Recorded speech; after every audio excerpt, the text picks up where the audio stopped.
आज़म नियाज़ी के कैंप में हजूम और लोगों का जो जज्बा है वो ऐसे ही बरकरार है। और लोगों का देखिए जैसे जैसे टाइम आगे चलता जाता है, 10 बजते 11 बजते 12 बजते हैं, यहाँ जज्बा और बढ़ता रहता है। मेरे साथ एक सर बैठे हैं। अस्सलाम वालेकुम। वालेकुम अस्सलाम। कैसे हैं आप? खुदा का शुक्र जी। बड़ी खुशी हुई देखिए खान के लिए यहाँ पे आम आवाम, बच्चे, बुजुर्ग, जवान जितने भी लोग हैं यहाँ पे पहरादारी दे रहे हैं। तो आप क्या कहना चाहेंगे? यही कहना चाहेंगे कि कोई एक ही सच्चा आदमी है यहाँ पे जिसको आना चाहिए और जिसको होना चाहिए मुल्क का हेड, और तो कुछ नहीं है इसके अलावा। मतलब फैक्ट इज़ अ फैक्ट, दुनिया देख रही है अब। अच्छा मुझे बताएं, ये आज़म नियाज़ी के कैंप में बैठे हुए हैं आप, तो आज़म नियाज़ी के बारे में क्या कहेंगे? आज़म नियाज़ी के बारे में ये कहना है जी कि इसका अपना माशाल्लाह बिज़नेस है, नियाज़ी एक्सप्रेस, सबको पता है।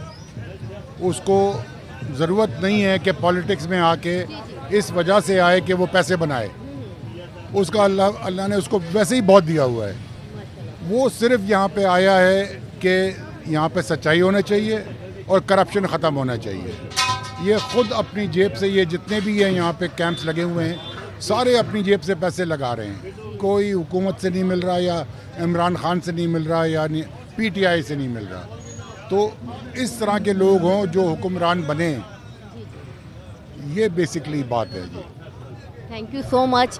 यानी कि बताना ये चाह रहे हैं कि जैसे आज़म नियाज़ी जो इनका जो कैंप है, यहाँ पे मुसलसल खाना हर चीज़ मिलता ही है, लेकिन उन्होंने सिर्फ़ और सिर्फ शोहरत के लिए नहीं, पैसे के लिए नहीं, बल्कि वो भी खान की तरह, उनकी सोच भी खान की तरह, आज़म नियाज़ी की सोच भी इसीलिए खान की तरह है क्योंकि वो भी नियाज़ी हैं, वो भी मुल्क के लिए, मुल्क में चेंज चाहते हैं। ओके, अल्लाह हाफ़िज़।